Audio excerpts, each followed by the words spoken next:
시청자 여러분 안녕하십니까? 뉴스투데이 제주입니다. 제주의 대표 월동 채소인 무와 양배추의 가격이 심상치 않습니다.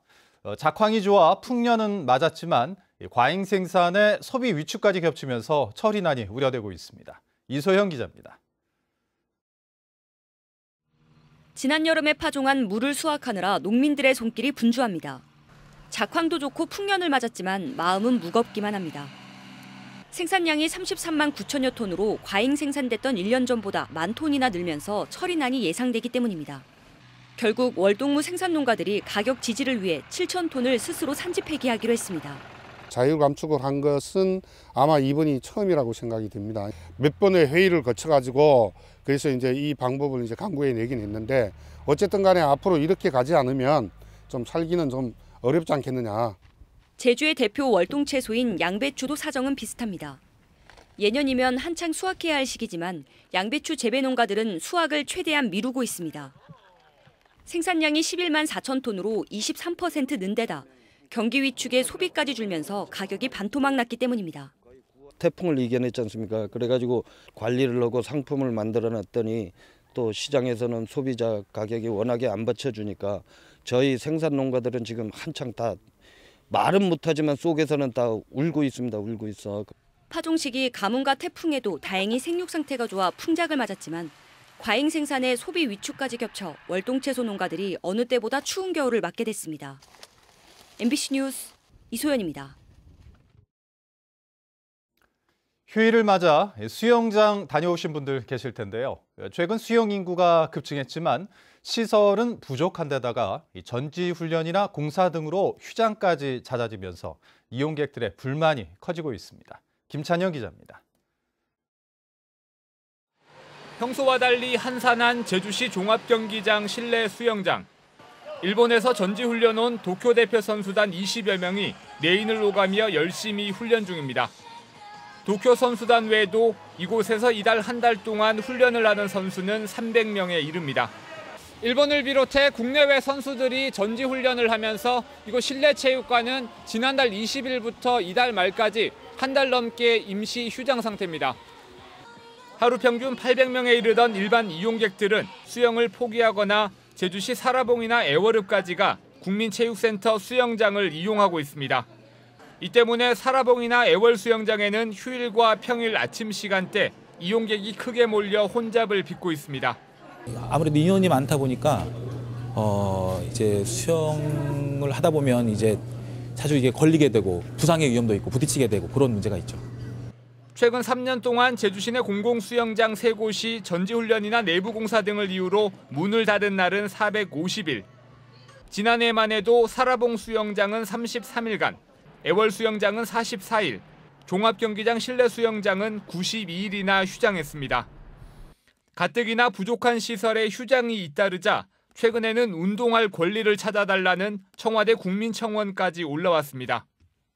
동계 전지 훈련을 통해서 지역 경제 활성화라든지 그다음에 시설 확충도 이제 앞으로 해야 될 부분도 있고.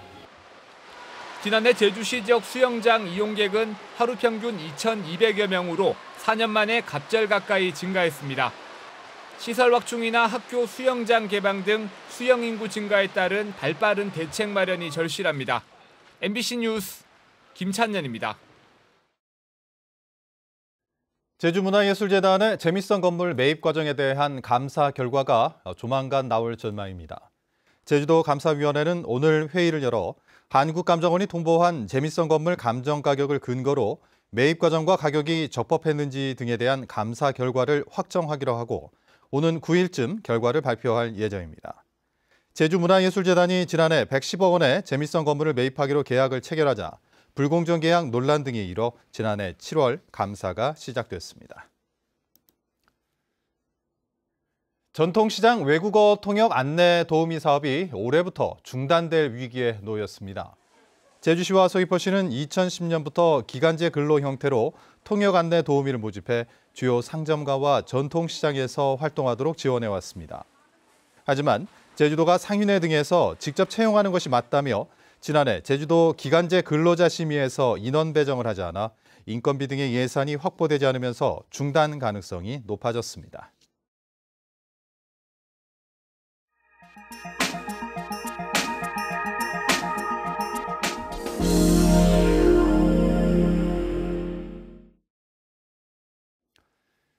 드론이 벌 대신 딸기를 인공 수정하는 데 사용되기 시작했습니다. 벌의 활동이 떨어지는 겨울철에 딸기 품질을 높이기 위한 시도인데요.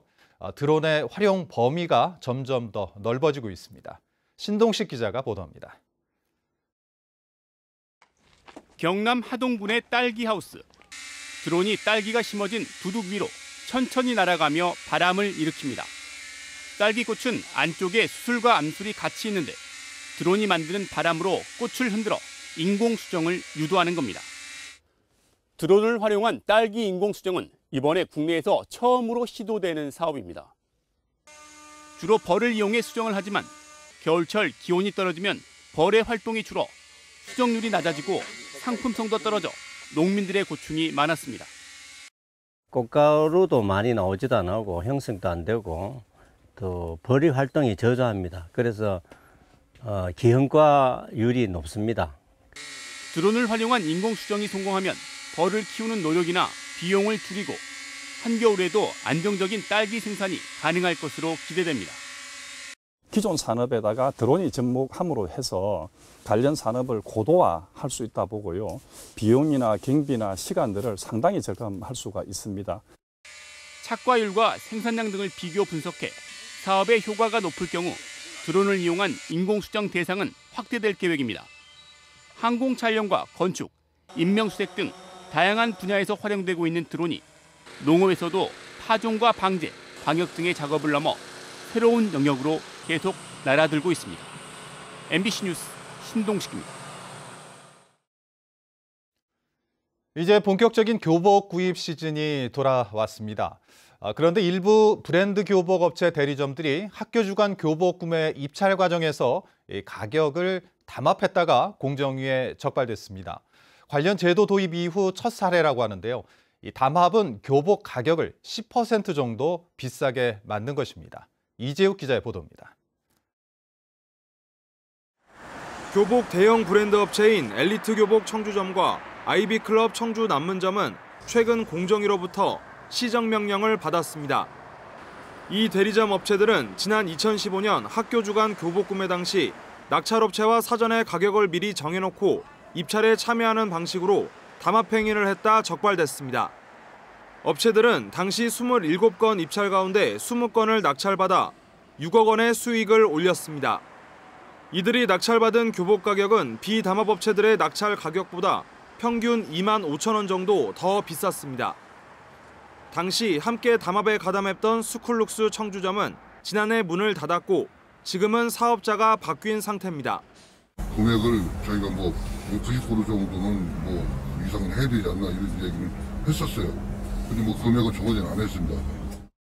담합업체들은 학생과 학부모가 브랜드 교복을 선호하는 데다 비브랜드 교복이 입찰 품질 평가 단계에서 대부분 떨어진다는 점을 노렸습니다. 100원이나든 200원 나든 제조업체가 이제 단가를 계산해서 하기 때문에 그거를 밝혀낸다는 거는 거의 불가능하다고 저희들은 생각을 하거든요. 이번 적발은 지난 2014년 학교 주간 구매 입찰 제도가 도입된 이후 첫 담합 사례입니다. 청주시하고 유사한 교복 가격 담합 행위가 이제 다른 지역에서도 발생할 수 있는지 향후에 감시를 강화해 나갈 생각입니다. 충북도 교육청은 이번에 적발된 업체 대리점들을 부당업체로 지정하고 앞으로 입찰 참여에 제한시키는 방안을 검토하고 있습니다. MBC 뉴스 이재욱입니다. 지난해 제주 지역 경매 낙찰가율이 7년 만에 최저치를 기록했습니다. 부동산 경매 전문업체가 발표한 지난해 제주 지역 경매 결산 자료에 따르면 지난해 제주 지역 경매 건수는 1,485건으로 재작년보다 12%가량 증가했습니다. 반면 낙찰가율은 68.3%로 재작년보다 14%포인트 하락했고 낙찰률도 40.13%로 12%포인트 떨어져 2011년 이후 가장 낮았습니다. 지난해 제주에서 원산지 표시를 위반했다 적발된 업소가 크게 늘었습니다. 국립농산물품질관리원 제주지원이 지난 한 해 동안 적발한 원산지 표시 위반 업소는 모두 64건으로 재작년 55곳보다 9곳이나 늘었습니다. 원산지를 속인 업소는 30곳으로 전년보다 8곳 줄었지만 미표시 업소는 34곳으로 갑절 이상 증가했습니다. 품목별로는 배추김치가 가장 많았고 돼지고기 19건, 쇠고기 10건 순이었습니다.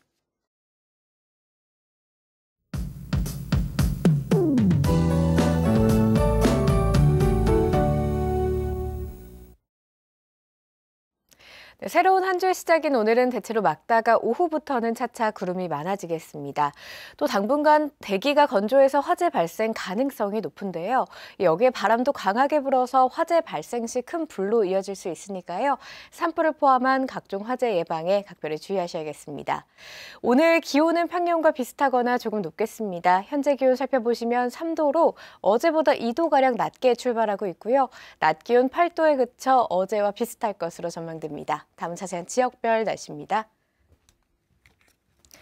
현재 애월과 조천에는 구름 많이 낀 가운데 기온은 3도로 나타나고 있고요. 서부 지역의 아침 기온 5도 내외로 출발해서 낮 기온 8도 안팎으로 전망됩니다. 남부 지역의 낮 기온은 서귀포가 12도, 남원 10도로 평년과 비슷하거나 조금 높겠습니다. 동부 지역 대체로 맑은 가운데 낮 기온 9도 안팎까지 오르겠습니다. 현재 산간 지역도 대체로 맑은 하늘 드러나고 있고요. 기온은 윗세오름 영하 8도, 성판악 영하 1도 보이고 있습니다. 오늘 아침 도서 지역의 기온은 4도에서 7도로 출발해서 낮 기온 8도 안팎으로 전망됩니다. 바다의 물결은 남쪽 먼바다에서 최고 2.5m까지 비교적 높게 일겠고요. 모레까지는 천문조에 의해 바닷물의 높이가 높은 기간입니다. 해안가 저지대에서는 만조대 침수 피해가 없도록 주의하시기 바랍니다. 오늘 아침 제주공항에는 구름이 많이 껴있고 그 밖에 공항은 맑은 하늘 보이고 있습니다. 주간 날씨입니다. 내일 오후부터 모레까지는 바람이 강하게 불어서 체감온도를 더 끌어내리겠고요. 금요일부터 주말인 토요일까지는 비가 내릴 것으로 전망됩니다. 기상정보였습니다. 제주에 체류하는 외국인들의 무질서 행위 가운데 무단 횡단이 가장 많았습니다. 제주지방경찰청이 지난해 적발한 관광객을 포함한 제주 체류 외국인들의 기초질서 위반 행위 260건 가운데 무단 횡단은 259건을 차지했습니다. 자치경찰에서 적발한 외국인 기초질서 위반 사례에서도 전체 798건 가운데 무단 횡단이 743건을 차지했고 교통법규 위반과 쓰레기 투기가 뒤를 이었습니다. 제주를 찾는 관광객들은 교통에 불만을 느끼는 경우가 많았습니다. 제주도가 지난해 홈페이지에 접수된 관광객 불편사항 573건을 분석한 결과 교통 관련이 229건으로 전체의 40%를 차지했고 관광지 166건, 숙박 56건 등으로 뒤를 이었습니다. 교통 분야에서는 렌터카가 79건, 버스 67건, 택시 50건이었고 불친절과 부당요금 징수, 안전상태 불량 등의 불만이었습니다. 제주도는 신성장 동력 산업의 외국인 투자 유치를 확대합니다. 중국 중심의 투자 유치에서 벗어나 신재생에너지와 전기차는 미국, 블록체인은 싱가포르, 바이오 기술과 6차 산업은 일본, 스마트시티는 유럽을 중심으로 투자 유치를 강화하기로 했습니다. 제주도는 관광개발 사업의 경우 개발 사업 심의를 강화하고 도민 고용과 지역업체 참여와 같은 승인 조건 이행 여부도 점검을 강화합니다. 올해 서귀포시가 일자리 창출과 서민경제 살리기 사업에 142억 원을 투입합니다. 서귀포시는 일자리 지원 확대와 소상공인 지원에 48억 원, 지역 관광 자원을 연계한 특색 있는 전통시장 육성 사업 등에 74억 원을 투입한다고 밝혔습니다. 다음 달부터 청년혁신 창업 플라자가 서귀포시에 본격 운영되면 공공근로와 지역 공동체 일자리 사업 등으로 한 해 600여 명의 일자리가 생길 것으로 보입니다. 겨울철 대표적인 별자리와 성운, 성단 등을 관측하는 프로그램이 운영됩니다. 서귀포시는 내일부터 20일 동안 서귀포 천문과학문화관에서 오리온 대성운과 플레이아데스 성단, 겨울철 별자리인 황소자리와 쌍둥이 자리 등을 관측할 수 있는 프로그램을 운영한다고 밝혔습니다. 월요일을 제외한 매일 저녁 7시부터 밤 10시까지 진행되며 오후 6시부터 선착순 접수합니다. 한국농수산식품유통공사 제주역본부는 농수산식품 정책자금 지원 대상 사업자를 모집합니다. 이번 정책자금은 총 6,874억 원으로 농산물 수출과 가공, 수매 사업자와 수산물 수출 기업 등을 대상으로 1년간 대출 지원됩니다. 신청은 오는 31일까지 한국농수산식품유통공사 홈페이지에서 하면 됩니다.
월요일 아침 뉴스투데이 제주를 마칩니다. 시청해주신 여러분 고맙습니다.